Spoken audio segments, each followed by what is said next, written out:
The most underrated player in 2024 is Bam Adebayo.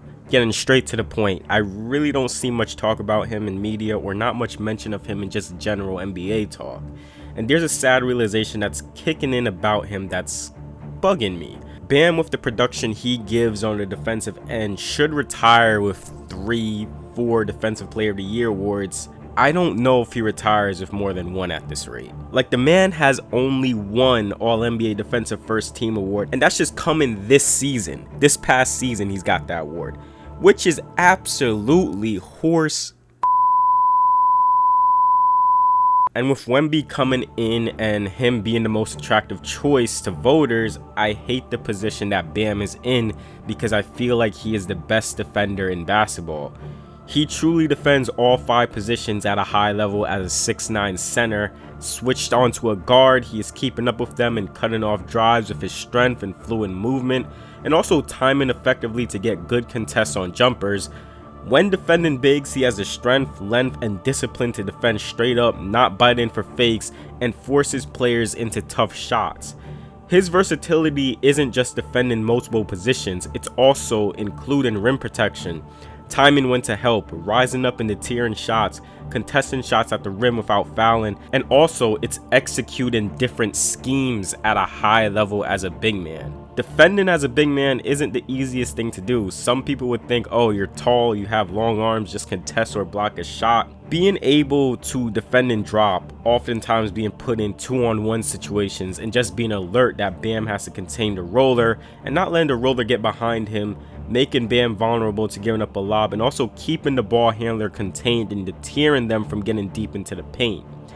Bam has defended more in drop coverage last season compared to previous seasons, where he would mostly switch a lot. This helped limit shots at the rim, as the team ranks 2nd in the league in limiting shots at the rim per clearing the glass, forcing more mid-range jumpers, and 2, having Bam be closer to the rim for rebounding purposes.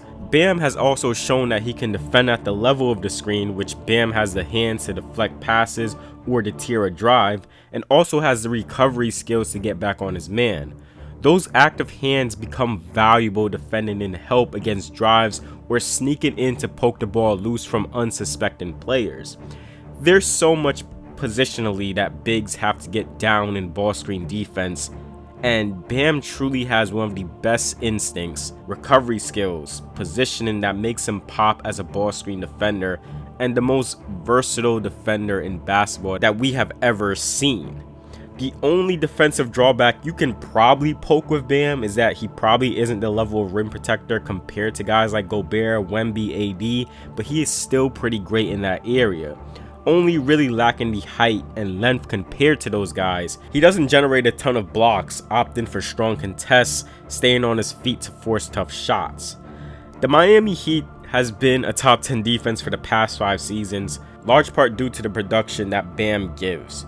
For as much as people complain about, oh, there's not two-way players, oh, these guys don't want to play defense and all that, you would think Bam should be the guy people gloss over in terms of two-way talent and being an overall versatile defender. The offensive side of the floor is also just ignored from his game. He is legitimately an offensive engine where you can run a lot of things through him. He's a capable playmaker to where he can operate as a handoff hub, effective as a screen and roller, short roll passer, high post operator, hidden cutters.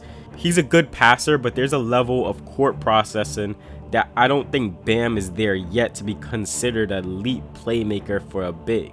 When it comes to processing the court off doubles or in live dribble situations, he doesn't make too many advanced reads and oftentimes misses windows where he just needs to be quicker in reading. As a guy who can just be stationary in the post or the elbow, he's a good processor, just allowing plays to develop in front of him and being a connector for the team. But just the advanced stuff, I have question marks with him. Bam made his mark as a play finisher, interior scorer, can cut, can benefit off dump offs and lobs, runs the floor in transition. He has the strength and touch to convert shots at the rim. He gets to the free throw line at a solid rate at 5.5 a game, can be a better free throw shooter, but the work at the rim has overall been good. I wish one day he gets to play with a high level point guard because it would make his life easier. And just imagine him next to a Trae Young or LaMelo Ball. That combination would be absolutely lethal. One of the things that's kind of interesting about his game is that his frequency generating shots at the rim has decreased, and his mid-range frequency has increased even more. This is more so because of the emphasis on him working in isolation more and in the post, generating more shots along that short mid-range paint area. He doesn't always roll hard to the rim anymore and can opt for stopping in short roll to get more jumpers, which is weird because his best attribute in years past was being a high-level roll threat and passer out of those rolls. The mid-range makes up majority of his scoring game now, as 61% of his shots comes from there. In the short mid-range area inside the paint, he shoots an efficient 50% from there. These shots are coming off of pops, face-ups, one dribble pull-ups.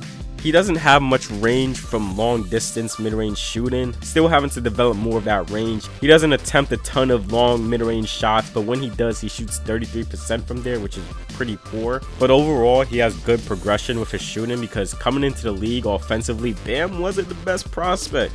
But signs of that jumper coming along can push him to being a much versatile option on that end. He's getting out of that territory of I have to be dependent on other guys to create for me, and he has proved to be a solid option to go and create for himself.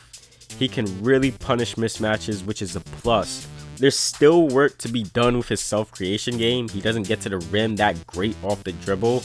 He lacks the burst and handle to get by other bigs, and can rely more on just turnarounds, push shots, and fades as options in the post. The footwork can be much cleaner. The use of spins and fakes can help. He has the strength, but just needs the craftiness to put it all together. The next development is pushing along his three-point shot. Hoping next season he can start to shoot around 2 threes a game and see how that progresses for him, especially if the Heat want to entertain putting him at the 4 spot. Bam simply gets better each year, and as he enters his prime, he looks to be a guy with a growing offensive game that can make him a big-time option on offense. The defense is already at an elite status and could be heavily debated. He should have won Defensive Player of the Year last season. If you enjoyed the video, give it a like, subscribe for more NBA breakdowns like this. This is the channel for some of the best NBA analysis on YouTube, so hit that sub button. Like, come on, you know you want to. There is literally nothing holding you back from subscribing. But with all that being said, thank you guys for watching, and I'll see you all in the next video.